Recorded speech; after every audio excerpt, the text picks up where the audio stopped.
आजकल वाली लुगाया तो आजकल वाली यही थी। आजकल वाले कहीं के थोड़ो बादला बिजा आ जावे मैं बीजो बन लाग जावे के अरे मत जो भील जाओ कहीं लुगाई थी। कितना फर्क आ गया है, कितना जमाना बदल गया है। मैं निवेदन करना चाहता हूं, जमाना भले ही बदल जाए लेकिन हमारी संस्कृति और हमारे संस्कार नहीं बदलने चाहिए। जीवन मूल्य जो है वो नहीं बदलने चाहिए। आप भारत को भारत कैसे बनाएंगे बताइए, कैसे बनाएंगे भारत? मैं विरोधी नहीं हूं विकास का। आज देश के अंदर बदलाव आ रहा है, आएगा, आना चाहिए। अगर देश में अमेरिका जैसी सड़कें बनती है तो बननी चाहिए। अगर इस देश के अंदर अमेरिका जैसी बिल्डिंग बनती है तो विकास के लिए बननी चाहिए, ये जरूरत है। व्यापार बढ़ना चाहिए, जरूरत है। लेकिन याद रखिएगा, सड़कें अमेरिका जैसी भले ही हो पर संस्कार तो भारत जैसे ही होने चाहिए। तब भारत भारत रहेगा ना। इसलिए इस बात पर बहुत ध्यान देना।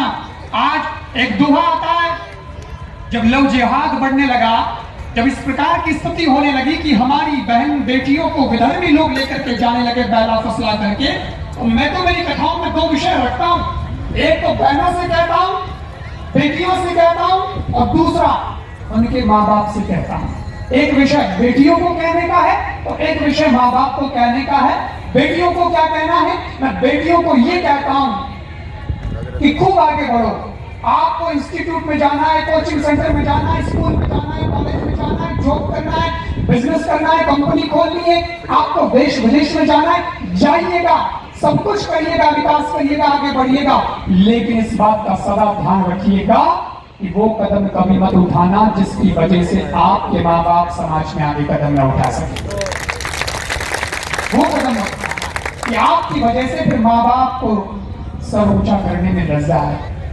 ऐसी भी स्थितियां बन जाती है कि बेचारा पिता घुट घुट करके मर जाता है। ये जो संस्कार मिल रहे हैं बहन बेटियों को यहाँ गुरुकुल के माध्यम से, अगर ये संस्कार और ये शिक्षा प्राप्त होगी तो मैं निश्चित रूप से बहुत दावे के साथ कह सकता हूँ कि ये बेटियां तो माँ बाप के सर को नीचा नहीं, माँ बाप के सर को गौरव से ऊंचा करें। ऐसी बेटियां, तो एक तो बेटियों की बात कहता हूं और दूसरा माँ बाप से भी कहता हूं। देखो, समाज में रहना है तो थोड़ा तो अच्छा सोच करके कई कदम ऐसे उठाने भी पड़ेंगे। वो माँ बाप से क्या कहना है मेरे को? माँ बाप से मेरे को ये कहना है कि अगर कोई कारण से, भूल से, नादानी से, कच्ची उम्र की वजह से, नासमझी की वजह से हमारी बेटी अगर किसी विधर्मी के द्वारा बातों में फंस भी जाए और वहां चली जाए और उसके बाद उसका समाचार आए कि मेरा डिसीजन गलत हो गया, मैंने गलती कर दी, मैं समझ नहीं पाई, क्योंकि एडा भी आवे कि पहला तो मैं कहते मारो नाम राम है, हाथ में मोड़ी नहीं बांधेला, लेकिन जिन टाइम ब्याह हो जावेला तो था पड़ेला कि राम नहीं हो तो रोहिंग निकलियो। फिर पता चलता, पहले पता भी नहीं चलता तो धोखा में तो आ गया। उसके बाद बेटी कहती है पिताजी गलती हो गई, अब मैं आना चाहती हूँ वापस। तो माँ बाप से निवेदन है, हिंदू समाज से मेरा निवेदन है, हाथ जोड़ करके निवेदन है कि अगर वो आना चाहती है तो उस वक्त दोनों हाथ फैला करके उसको आने दीजिए, उसका स्वागत। वहां बड़ा दिल आपको दिखाना पड़ेगा तो हमारी बेटियां बचेगी, नहीं तो अपना तो कह रहा है तू तो हमारे वास्ते मरी भी है, हमें धो धारो तो मैं मुंह नहीं देखनी चाहता हूँ, यूं नहीं करना चाहूँ, नहीं करना। अरे ऐसा डायलॉग बोलते कौन नहीं आए वटे तो दिल मोटो उड़ाकर उन बेटी ने पाची स्वीकार करनी पड़ेगा, क्योंकि सुबह का भूला शाम को घर आ जाए तो उसको भूला नहीं कहते। आप समाज में डर डर के रहोगे तो कैसे चलेगा? उसको स्वीकार करके उसकी जिंदगी को सुधारो तो आप सच्चे पिता हो, तो आप सच्ची मां हो।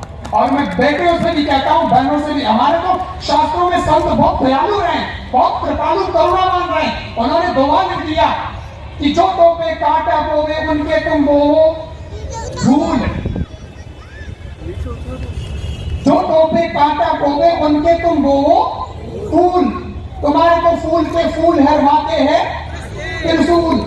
ये कोई संत जी ने दोहा लिखा था, किसने लिखा था मुझे नहीं मालूम, लेकिन हमारे शास्त्रों में ऐसा बताते हैं कोई संतों ने ऐसा कहा। क्यों कहा? क्योंकि संत हृदय नवनीत समाना। संत तो सोचता है कि मैं अच्छा हूं तो सारे अच्छे हैं, मैं फूल दूंगा तो वो भी फूल ही दे। अच्छा है, उस वक्त उन्होंने लिख दिया, उनकी दयालुता है, लेकिन उन टाइम लव जिया को नहीं हो। उस वक्त हमारी बहन बेटियां असुरक्षित नहीं थी, लेकिन आज असुरक्षित हैं। तो मैंने कहा ना, जमाने के साथ हमको भी बदलना पड़ेगा, तो फिर दोहा भी बदलना चाहिए। और अब दोहा कहना चाहिए कि जो तो पे कांटा बोवे उनके तुम वो भाला, वो भी क्या याद रखेगा, पड़ा किसी से भाला। अगर ये हिम्मत हम दिखाएंगे तो समाज का सुधार होगा। दूसरी बात कहना चाहता हूं, ये संस्कार दीजिए और चरित्र हमारा अच्छा होना चाहिए।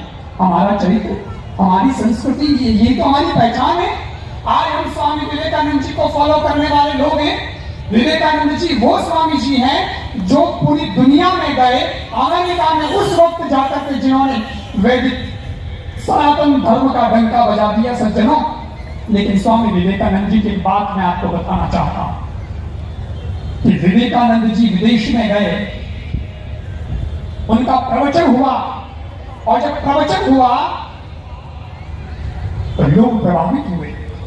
और उसी में एक अमेरिकन महिला, वो तो इतनी प्रभावित हो गई, अब वासना का देश है, विदेश है, तो वो गई स्वामी जी के पास और स्वामी जी से बोली कि स्वामी जी, मैं आपके प्रवचन को सुनकर के प्रभावित हुई, मैं आपके शरीर सौष्ठव को देखकर के भी बहुत प्रभावित हुई।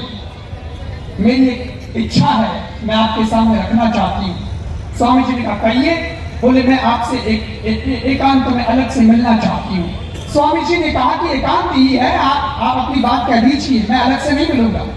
तो उसने कहा कि आप बहुत सुंदर हैं, आपकी वाणी बहुत अच्छी है, मैं आपसे आप जैसा पुत्र चाहती हूँ।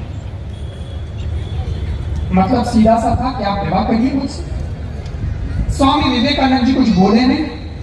उसने दोबारा कहा, आपने सुना नहीं, मैं आपसे आप जैसा पुत्र चाहती हूं। स्वामी विवेकानंद जी मुस्कुराए और कहा, बिल्कुल मेरे जैसा। हाँ आप जैसा, बिल्कुल, हाँ बिल्कुल। तो ठीक है। उस महिला को लगा अपना तो काम बन गया, ये तो हाँ पर रही, इसका मतलब तो यही हुआ हाँ की दहलीज पर है, और बस मुंह से हाँ निकालने की जरूरत है और ये मुझसे शादी कर लेंगे। स्वामी जी ने कहा कि अच्छा है, लेकिन हो तो सकता है पर थोड़ा मुश्किल। उसने कहा मुश्किल ही तो है, असंभव तो नहीं। स्वामी जी ने कहा मैंने बता दिया संभव है। असंभव शब्द तो हम भारतीयों के पास होता ही नहीं। अच्छा, तब तो पक्की बात बन रही है, मुश्किल हो सकता है लेकिन असंभव तो नहीं। स्वामी जी ने कहा असंभव तो नहीं है। और स्वामी जी को लगा कि करें क्या, इसको जवाब क्या देना, क्योंकि मैं तो उपासना के देश से आया हूं और ये वासना से भरा देश है? मैं तो काम को जीतने वाले भगवान, काम को भस्म करने वाले भगवान शंकर जी के देश से आया हूं और ये काम को खुराक देने वाला देश है। मैं उस देश से आया हूं जिस देश का वीर जवान ये प्रतिज्ञा कर लेता है कि अगर मेरे पिताजी को विवाह करना है तो मैं जिंदगी भर ब्रह्मचर्य व्रत का पालन करूंगा, मैं शादी नहीं करूंगा, ना मुझे गद्दी चाहिए। अगर ये भी डर है तो मैं शादी नहीं करूंगा। नाम तो उसका देवव्रत होता है लेकिन वो अखंड ब्रह्मचर्य पालन की ऐसी प्रतिज्ञा करता है भीषण कि वो देवव्रत से भीष्म हो जाता है। मैं उस देश का वासी हूं और यहाँ ये मुझसे शादी का प्रस्ताव रख रही है, तो मुझे क्या करना चाहिए? और तब सज्जनों स्वामी जी ने जवाब दिया, और स्वामी जी ने जो जवाब दिया वो सुनिएगा। ये पंक्तियां सरस्वती जी ने मुझसे लिखवा दी, लेकिन मैं आप समझ सके तो समझने का प्रयास करना कि उन्होंने क्या कहा होगा। उन्होंने शायद यही कहा होगा, शब्द तो मेरे हैं लेकिन वो संदर्भ में है, इसलिए वो स्वामी जी ही कह रहे हैं। ये सोच करके सुनिएगा कि लोचन तीन धारी है, काम जिससे कपाता है, लोचन तीन धारी है। हम तो वैसे महाकाल के चरणों में बैठे, आज मुख्य अतिथि महाकाल है। लोचन तीन धारी है, काम जिससे कपाता है। जाह्नवी जननी जिसकी जो पितामह भीष्म कहता है। जाह्नवी जननी जिसकी जो पितामह भीष्म कहता है। राम उपासक राम का हूं, काम का मैं हो नहीं सकता। उपासक राम का हूं, काम का मैं हो नहीं सकता। अब मुश्किल तो है पर असंभव नहीं उसका जवाब। उपासक राम का हूं, काम का मैं हो नहीं सकता। और स्वामी जी ने उस महिला के चरणों को छू करके कहा, आज से पुत्र तेरा हूं और तू मेरी माता है। आज से पुत्र तेरा हूं और तू मेरी माता है। तू मेरे जैसा बेटा चाहती थी, ले बेटा होगा, उसमें तो आधे गुण तेरे भी आएंगे। तो अमेरिकन तुम्हारे जगह पूर्व की कर, तो मैं विवाह करके तो मेरे जैसा पुत्र नहीं दे सकता, लेकिन मेरे ही जैसा चाहिए। तो शादी की जरूरत क्या है? मैं ही आज से तेरा बेटा हूं और तू मेरी माता है। ये पवित्र भावना वाला स्वामी ऐसा संदेश दे जाता है सज्जनों कि अमेरिका भी उसके सामने नतमस्तक हो जाता है। इतना पावन चरित्रवान युवा हमारे देश का होना चाहिए। ये बेटियां बची है, मैं निवेदन करना चाहता हूं, आपका आइडियल कोई एक्ट्रेस बॉलीवुड के वो नहीं होनी चाहिए। आपका आदर्श कोई क्रिकेटर नहीं होना चाहिए। आपका आदर्श झांसी की रानी लक्ष्मीबाई होनी चाहिए, जो अपने मुंह में घोड़ों की लगाम देती है, दोनों हाथों में तलवार उठाती है, पीठ के पीछे बच्चा बांध देती है और फिर ऐसा घोड़े पर जाती है कि अंग्रेजों के छक्के छुड़ा देती है। ऐसी हमारी बेटियां, ऐसे हमारे आदर्श होने चाहिए। और युवा का आदर्श कौन होना चाहिए? हमारे देश की बेटी है, उसका नाम कविता तिवारी है। उसने लिखा, कथानक व्याकरण समझे तो सुरभित छंद हो जाए। कथानक व्याकरण समझे तो सुरभित छंद हो जाए। हमारे देश में फिर से सुखद मकरंद हो जाए। हमारे देश में फिर से सुखद मकरंद हो जाए। मेरे ईश्वर मेरे दाता ये कविता मांगती तुझसे। और अंतिम पंक्तियां रही है, आपको लगे तो मेरे पीछे गाना, दोनों हाथ उठा के ताली बजा के पहले सुन लो। मेरे ईश्वर मेरे दाता ये कविता मांगती तुझसे। युवा पीढ़ी संभल करके विवेकानंद हो जाए। युवा पीढ़ी संभल करके विवेकानंद होगा। युवा पीढ़ी संभल करके, बस इतना सा गाना विवेकानंद हो जाए। लेकिन 4-5 जमा विवेकानंद बनू पापा कौन बनेगा? जी अभी गणा है। युवा पीढ़ी संभल करके, पीछे वाले, युवा पीढ़ी संभल करके, ये देश का युवा होना चाहिए। इस प्रकार की देश की युवतियां होनी चाहिए। तब मुझे लगेगा कि हम भारत को भारत बनाने जा रहे हैं। इंडिया नहीं बनाना है, हमें भारत बनाना है। और इसीलिए संत एकत्रित हुए हैं और इसीलिए ऐसे आयोजन हुए हैं। हम महाकाल के यहाँ आए हैं, महाकाल के चरणों में बैठे हैं और आज हमने उन्हीं के नाम का, उन्हीं के षोड़ाक्षर मंत्र का जप हमने किया है। और मंत्र जप में बहुत शक्ति होती है सज्जनों।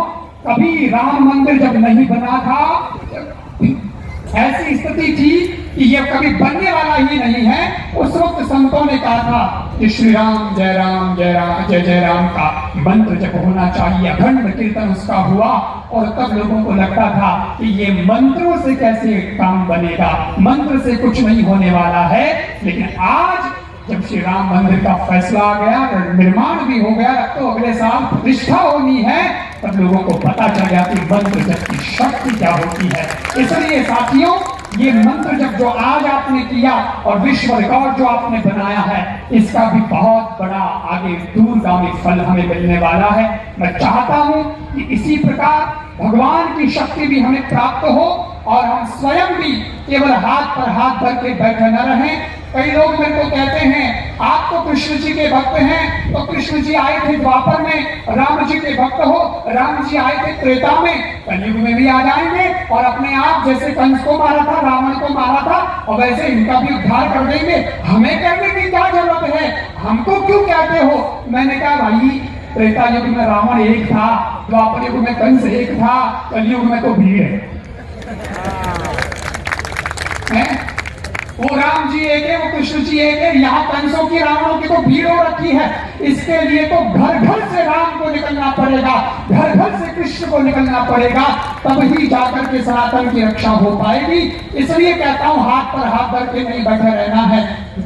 मैं कहता हूं सुबह बनने के लिए हर शाम को ढलना होता है, बनने के लिए मोती बर्फ को पिघलना होता है। हाथ पर हाथ धरे ही बैठे मत रहो तुम, पाने के लिए मंजिल हर इंसान को चलना होता है, पाने के लिए मंजिल हर इंसान को चलना होता है। तो चरई बेटी का संदेश हमारे संतों ने, ऋषियों ने दिया है, और अकर्मण्य होने की बात हमारा शास्त्र नहीं कहता है।